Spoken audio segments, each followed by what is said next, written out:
예, 오늘 본문의 말씀을 가지고 함께 나누겠습니다. 오늘 본문은 이제 2장 17절까지의 내용과는 굉장히 다른 느낌의 말씀이죠. 전혀 반전되는 내용의 이야기이기 때문에 이게 왜 그렇게 갑자기 반전을 이루게 될까? 왜냐하면 2장 17절까지의 내용은 계속 하나님이 그 백성들이 심판하시겠다는 그런 내용이었고, 회개하라, 돌이켜라, 이런 내용이었는데 2장 18절부터는 하나님이 그 백성을 불쌍히 여기시고 그들을 회복시키시고 그들에게 또 회복에 마땅한 그런 실제적인 필요들도 채우시는 것들을 보게 됩니다. 여기 보시면 그때라고 18절에 되어 있죠. 같이 한번 읽어봅시다. 18절 시작. 그때 주님께서 땅에 강한 일로 마음 아파하시고 당신의 백성을 불쌍히 여기셨다. 여기 보시면 그때라고 해당되는 이 히브리어가 되게, 그리고 혹은 그러나로 번역되는 단순한 어떤 접속사를 이야기합니다. 그러나 18절 이하의 그 내용이 하나님의 은혜가 선포되어 있다는 그런 부분에서 연결점이거든요. 그때라는, 어떻게 보면 이제 이 번역이 그러니까 뒤에 보면 17절과 18절이 연결되는 어떤 맥락이 있는 거죠. 연속적인 어떤 맥락인데, 그게 뭐냐면 앞에의 그 하나님 앞에 이스라엘 백성들이 회개하고 돌이키는 것과 연결되어 있는 듯한 느낌이 듭니다. 그게 무슨 뜻일까요? 이스라엘 백성들이 하나님 앞에 회개하고 돌이킨 것의 결과물로 18절의 내용이 주어졌다고 첫 번째 해석할 수 있다는 것이죠. 그래서 하나님 앞에 이스라엘 백성들이 돌이키고 또 회개하고 했을 때 하나님이 그들에게 마치 기다리셨다는 듯이 그들의 회복을 이야기하고 계시는 것을 보게 됩니다. 하나님은 그들을 불쌍히 여기셨습니다. 물론 이 하나님이 그들을 불쌍히 여기심은 전제가, 우리도 앞에서도 그런 내용이 나왔지만 그들이 회개했기 때문에 하나님이 그들을 용서했다라고 본 관점도 있을 수 있겠지만, 더 큰 거는 뭐예요? 하나님의 공의로 하시는 거예요. 하나님의 속성이에요. 그러니까 우리가 이렇게 생각할 수 있잖아요. 우리가 하나님 앞에 회개하면 하나님 용서해 주시는구나 라고 생각할 수 있는데, 사실은 더 큰 이유는 회개하고 상관없이 하나님의 공의를 하심이 이들의 용서의 근거가 된다는 것입니다. 왜냐하면 앞에서도 우리가 이야기했었지만, 회개한다 그래서 그 용서가 당위성은 아니잖아요. 혹시 하나님이 용서해 주실 수 있을지 모르겠다, 이런 표현이 나오잖아요. 그래서 이 뒤에 나오는 내용들이 마치 회개했기 때문에 하나님이 그들을 용서해 주셨다라고만 본다는 것은 조금 이 성경이 이야기하고자 하는 어떤 내용과는 조금 다를 수 있습니다. 왜냐하면 이렇게 생각할 수 있잖아요. 회개하면 하나님 용서해 주는 거니까 용서를 받기 위해서는 계속 내가 회개해야 되는구나, 이런 방식으로 우리가 생각할 수 있습니다. 어떻게 보면 맞지만 어떻게 보면 그것은 하나님의 속성, 하나님의 성품을 너무 제한시키는 거죠. 그러니까 우리가 회개를 하더라도 하나님이 때로는 심판을 거두지 않기도 합니다. 그러나 더 중요한 건 뭐예요? 하나님의 용서는 어디에 있냐면 하나님의 속성에 있어요. 하나님의 긍휼히 여기시는 그 백성을 향한 사랑에 근거한다고 볼 수 있기 때문에 18절의 이야기를 보십시오. 주님께서 땅이 당한 일로 마음 아파하시고, 이게 하나님이 이제 그 백성을, 왜 그 백성이 그렇게 아파할 수밖에 없었던 이유는 무엇입니까? 하나님을 떠났기 때문에 그래요. 하나님을 하나님으로 인정하지 않았고 하나님이 아닌 다른 존재를 쫓았기 때문에. 그런데 그들이 그 흉내만 내도, 그러니까 니느웨 성 이야기도 했죠. 이방 백성들이 겸손한 태도만 지어도 하나님 용서할 준비를 갖고 계신 거죠. 마찬가지로 하나님 백성이 하나님 앞에 그런 어떤 자세와 태도만 가져도 하나님 어떻습니까? 용서할 어떤 준비가 되어 있는, 마치 기다렸다는 듯이 용서를 베푸시는 그런 분이다 라는 것을 언급하고 있는 것이죠. 자, 19절도 읽어보겠습니다. 시작. 주님께서 백성에게 대답하셨다. 내가 너희에게 곡식과 포도주와 올리브 기름을 주어서 아쉬움이 없도록 하겠다. 다시는 다른 나라가 너희를 조롱거리로 만들지 못하게 하겠다. 자, 여기 말씀에 보시면요, 하나님이 그럼 왜 이렇게 이스라엘 백성들을 못 참으실까요? 이방을 따르고 또 우상을 숭배하는 걸 하나님이 이렇게 못 참으실까요? 이 부분에 대한 것들을 좀 우리가 살펴볼 필요가 있습니다. 이 부분은요, 성경에 굉장히 여러 군데서 표현되고 있습니다. 호세아서에서도 하나님이 일방적으로 우리가 돌이키실 것에 대해서 그 표현들이 좀 나왔잖아요.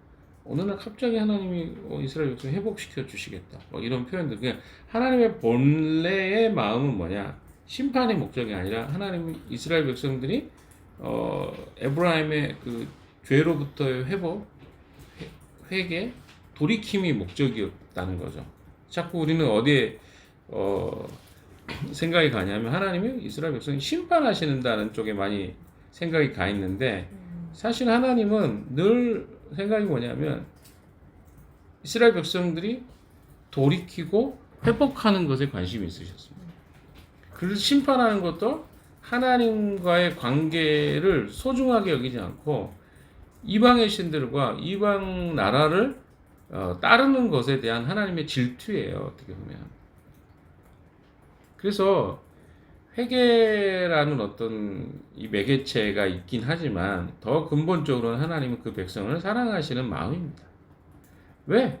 늘 문제가 되었던 것은 이스라엘 백성들이 하나님이 아닌 다른 것으로 만족하려고 하고, 하나님이 아닌 눈에 보이는 나라나 민족, 또 그 힘을 가지고 있는 대상을 신뢰하는 것으로 인해서 하나님이 그들을 심판하셨던 이유라는 것이죠. 그래서 하나님의 그런 그 속성, 성품을 보면요, 이스라엘 백성들을 늘 회복하려고 하시는 것이 하나님의 일관된 메시지입니다. 또 그 스가랴서에 보시면 이런 표현이 언급이 됩니다. 제가 한번 읽어보겠습니다. 스가랴서 8장 2절입니다. 만군의 여호와가 이같이 말하노라. 내가 시온을 위하여 크게 질투하며 그를 위하여 크게 분노함으로 질투하노라. 그러니까 하나님이 이스라엘 백성들을 심판하시는 이유는 질투입니다. 이 단어를 여러분 잘 이해하셔야, 질투라는 단어가 나옵니다. 내가 시온을 위하여 크게 질투하며 그를 위하여 크게 분노함으로 질투하노라. 그러니까 무슨 말이에요? 스가랴서는 질투하다라고 번역됐어요. 요엘서에서는 이 똑같은 단어가 극진히 사랑하다라고 번역이 됩니다. 그러니까 질투하다는 말을 뭐라고요? 극진히 사랑하다. 똑같은 단어예요. 그러니까 이 동사는 질투하다, 시기하다, 그리고 열심을 내다 라는 등의 의미를 가집니다. 그러니까 질투하다는 말은 뭐예요? 시기하다는 말도 되고 열심을 내다라는 말과 같은 동의어라는 거죠. 그래서 다른 말로 하면 극진한 사랑과 질투가 같은 단어라고 생각하면 여기서 말하는 질투가 흔히 우리가 생각하는 것과 차이가 있습니다. 우리는 질투하면 뭡니까? 시기하고 누군가에 대해서 어떤 좋지 않은 감정을 갖는 것을 질투라고 하잖아요. 근데 우리가 여기서 오늘은 좀 정리를 하셔야 돼요. 질투라는 이 개념. 하나님이 우리를 질투하십니다. 시온에 대해서 질투하시고 그 질투함으로 하나님 우리를 사랑하신다. 이게 무슨 개념인가를 정리를 좀 해봅시다. 질투의 하나님은요, 근본적으로 이스라엘과 하나님의 언약 관계에 기초한 10계명의 중요한 요소입니다. 그래서 이스라엘을 향한 하나님의 질투는 이스라엘을 향한 그분의 사랑 가득한 마음입니다. 다른 말로 얘기하면 언약 백성에 대한 그분의 신실함입니다. 그러니까 하나님은 신실해요. 그게 무슨 말이냐면 언약을 맺었는데 그 언약을 맺은 존재 이스라엘이 하나님이 아닌 다른 존재를 사랑해요. 하나님은 어때요? 언약에 신실하신 분이에요. 그러니까 어때요? 언약 맺은 백성을 향한 사랑이 강하다 보니까 그 언약 맺은 백성이 하나님과 언약을 맺은 대로 살아가지 않아요. 그것에 대해서 하나님은 어떻게 해요? 질투하신다. 그래서 하나님의 질투는 그들을 향한 축복으로도 나타날 수도 있고 그들의 불의에 대한 심판으로도 나타날 수 있다는 것입니다. 그래서 그렇기 때문에 질투는 그저 지극히 인간적인 감정에 앞서서 근본적으로 하나님의 감정입니다. 그렇다면 질투는 어때요? 버려야 될 어떤 무엇이 아니라 하나님의 형상대로 지음받은 사람이 닮아야 될 무엇이라는 것이죠. 조금 이게 오해가 되지 않아야 됩니다. 질투라는 단어가. 언약 안에서 하나님의 그의 백성에 대해서 질투하시기 때문에 하나님과 언약을 맺은 이스라엘 역시 하나님을 위해 질투합니다. 하나님은 자신의 백성이 우상을 비롯한 허황되고 영원하지 않는 것을 향해서 머리 숙이는 것을 참지 못하십니다. 그래서 하나님이 이스라엘의 우상 숭배에 대해서 질투하시는 것은 인간의 감정 속에 있는 독점욕과는 거리가 멉니다. 그러니까 인간이 말하는 시기 질투는 뭡니까? 독점욕이에요. 그러나 하나님의 이 질투는 뭡니까? 이스라엘 백성들을 향한 사랑이에요. 언약에 대한 사랑, 언약 백성에 대한 그 신실함으로 기반한 질투와 인간이 말하는 독점, 나 한 사람을 위해서만 존재해야 돼라고 하는 이 질투하고는 질적으로 차이가 있다는 거죠. 그러니까 어때요? 하나님이 그 백성을 질투하는 것이 그 백성의 고초를 참아 보지 못하게 하는 근본 이유가 된다는 것입니다. 이것들을 우리가 조금 잘 기억할 필요가 있습니다. 그래서 하나님의 질투는요, 억압받고 억눌린 백성에 대한 하나님의 사랑으로 드러납니다.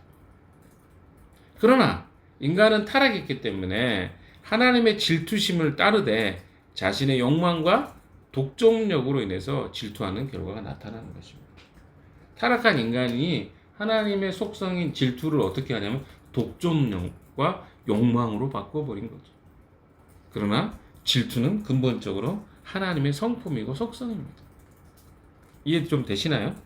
그래서 성경에 보면 비느하스가 하나님의 성품을 가진 질투하는 자였습니다. 이게 무슨 말이냐면 민수기 25장 13절에 그가 하나님을 위하여 질투했다고 평가합니다. 비느하스는 하나님의 성품인 질투심을 자신의 마음에 품은 자라고 평가되고 있는 거죠. 또한 엘리야는 하나님을 향한 질투심 혹은 열심이 특별했고 이로 인해서 생명의 위협을 당하기도 했습니다. 그러니까 이 질투심 자체가 우리가 잘못 이해된 단어 중에 하나라는 거죠. 19절 이제 쭉 보겠습니다. 주님께서 백성에게 대답하셨다. 내가 너에게 곡식과 포도주와 올리브 기름을 주어서 아쉬움이 없도록 하겠다. 그러니까 하나님은 목적이 뭡니까? 그들을 심판하는 게 목적이 아니에요. 돌이키고 그들을 정말 사랑하는 게 목적입니다. 그래서 하나님이 지금 회복시키셔서 다시 그들에게 곡식과 포도주와 올리브 기름을 주어서 아쉬움이 없도록 하겠다. 다시는 다른 나라가 너희를 조롱거리로 만들지 못하게 하겠다. 20절 같이 읽어봅시다. 시작. 그쪽에서 온 메뚜기 군대를 멀리 쫓아버리겠다. 메마르고 황량한 땅으로 몰아내겠다. 전이 부대는 서해에 몰아넣고 후이 부대는 지중해에 몰아넣겠다.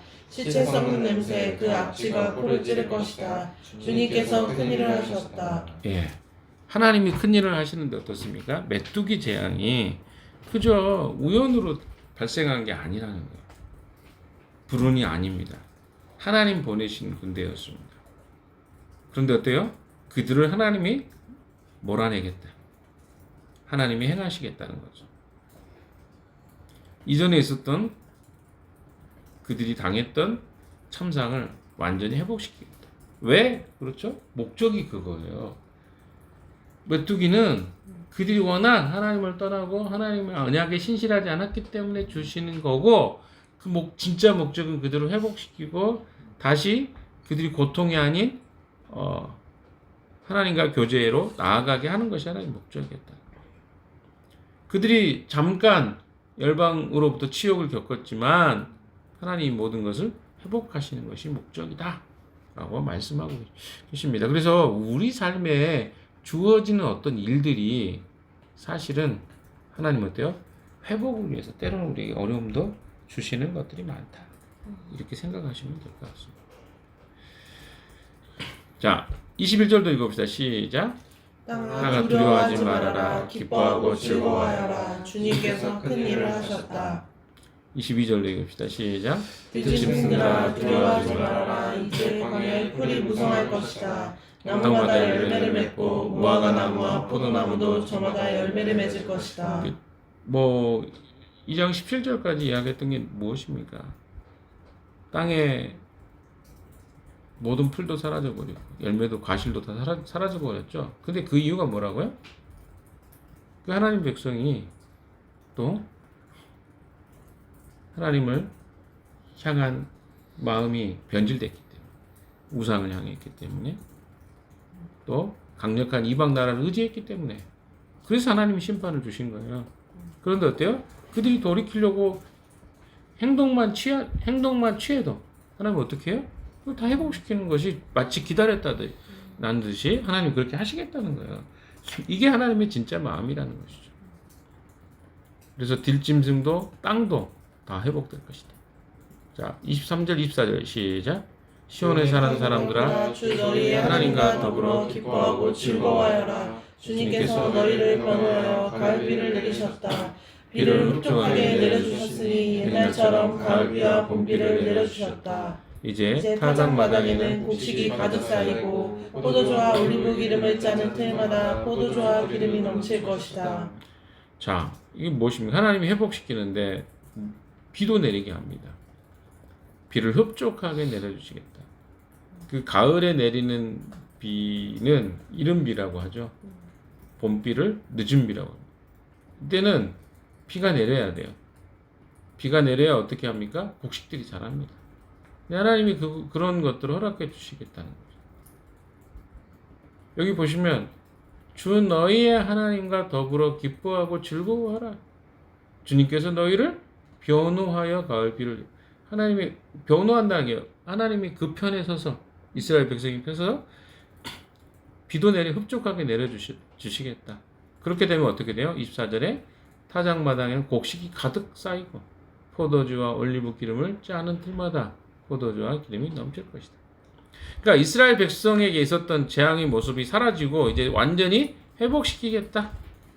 토지도 또 들짐승도 목장의 풀도 들의 풀도 다 다시 싹을 내고 나무들과 포도나무와 무화과 나무가 풍성하게 열매를 맺을 것이다. 슬피 울던 이스라엘의 시온의 거민들이 어때요? 하나님 안에서 기뻐하고 즐거워. 근데 여기 핵심이 뭡니까? 계속 들려지는 느낌이 뭐예요? 하나님과 관계가 회복되면요, 이스라엘 백성들의 삶이 풍족해 돼요. 근데 우리는 어떤 유혹이 있습니까? 하나님을 떠나서 거기에서 누리는 즐거움, 기쁨, 이걸 우리는 자꾸 생각한다는 거예요. 근데 하나님은 자꾸 뭡니까? 하나님 안에서 우리가 진짜 기쁨을 누릴 수 있고 거기에 오는 것이 진짜 풍성합니다. 계속 반복해서요. 근데 우리 안에 얼마나 그러면 강하다는 거예요? 하나님을 떠나서 누릴 수 있는 축복이 있다고 하는 것은요, 이것은 타락 이후로 지속해서 인간 안에 있는 본능적 생각입니다. 하나님을 떠나야 재미있고 즐겁고 행복하다. 하나님 없이 사는 것이 더 행복하다라고 하는 생각이 끊임없이 우리에게 있습니다. 그러나 하나님은 끊임없이 이야기하십니다. 너희가 나를 떠나면 이런 심판이 임하게 된다. 그러나 나에게 돌아오면 내가 너에게 주는 기쁨과 평안과 또 너에게 주는 열매들은 이렇게 풍성하다. 하나님은 계속이에요. 풍삼계도 계속 이야기하잖아요. 풍삼계도 하나님을 떠난 결과 하나님과 함께했던 풍성함이 다 깨져버리잖아요. 근데 여전히 우리 안에 뭐가 남아있어요? 본능적으로 하나님을 떠나서 우리는 행복을 누릴 수 있다라고 하는 어떤 이 세상의 흐름이 있단 말이에요. 그래서 우리도 모르게 거기에다 발을 딛고 마치 그것이 진짜 행복인 것처럼 잠깐의 행복인데 영원한 행복인 것처럼 세상이 주는 것들은 전부 잠깐입니다. 그러나 하나님이 이야기하시는 것들은 영원한 것들이에요. 이것을 우리가 잊어버리면 안 된다는 거예요. 24절에도 그렇잖아요. 포도주와 올리브 기름을 짜는 틀마다 포도주와 기름이 넘칠 것이다. 25절 같이 읽읍시다. 시작. 메뚜기와 누리가 썰어먹고 홍충과 풀무치가 삼켜버린 그 여러 해의 손해를 내가 너희에게 보상해 주겠다. 그 엄청난 메뚜기 군대를 너희에게 보내어 공격하게 한 것은 바로 나다. 26절. 이제 너희가 마음껏 먹고 배부를 것이다. 너희에게 놀라운 일을 한 주 너희의 하나님 이름을 너희가 찬양할 것이다. 나의 백성이 다시는 수치를 당하지 않을 것이다. 그게 뭡니까? 메뚜기와 누리와 썰어먹고 황충과 풀무치가 삼켜버린 그 여러 해의 손해를 내가 너희에게 보상해 줘. 하나님이 그 백성이 고통 당함에도 불구하고 이 심판을 허락했다는 거예요. 그 엄청난 메뚜기 군대를 너에게 보내어 공격하게 한 것은 바로 나다. 하나님 그러게. 왜? 왜? 그 백성이 하나님이 아닌 다른 것에 마음이 가 있었기 때문에. 그래서 하나님의 질투하심으로 그 백성에게 심판도 하셨다. 여러분 질투가 하나님 속성이라는 거 여러분 그렇게 많이 생각해 보지 않으셨을 거예요. 근데 질투는요 하나님이 가진 굉장히 중요한 속성 중에 하나. 그래서 하나님이 심판하시는 거예요. 딴 생각하지 않고. 그럼 당연한 거 아닙니까? 결혼한 남편과 아내가 자기 남편, 자기 아내에게 마음을 집중하는 건 당연한 거 아니겠어요? 만약에 남편이 아내가 다른 사람에게 결혼하지 않은 또 다른 사람에게 마음을 갖는다면 어떻겠습니까? 이건 우리 너무 당연하게 생각하잖아요. 하나님이 우리를 향한 마음은 똑같습니다. 하나님 우리와 결혼하신 거예요. 하나님이 그렇게 약속하셨어요. 언약하셨어요. 그러니까 어때요? 그 백성이 다른 데 마음을 가질 때마다 하나님 어떻게 하십니까? 그 백성이 하나님께 다시 마음을 돌이키도록 때로는 심판도 하시고 때로는 어려운 상황을 주시기도 하신다라는 것입니다. 그래서 하나님 안에 우리는 하나님 한 분으로만 만족하는 존재로 하나님 우리를 창조하셨다. 당연히 그러니까 어때요? 그 백성들은 하나님을 제대로 섬겨야 된다라는 것이죠. 27절 마지막 시작. 이스라엘아 이제 너희는 알게 될 것이다. 내가 너희 가운데 있다는 것과 내가 주 너희의 하나님이라는 것과 나 말고는 다른 신이 없다는 것을 깨닫게 될 것이다. 나의 백성이 다시는 수치를 당하지 않을 것이다. 수치를 당하지 않은데 어떨 때 수치를 당하지 않습니까?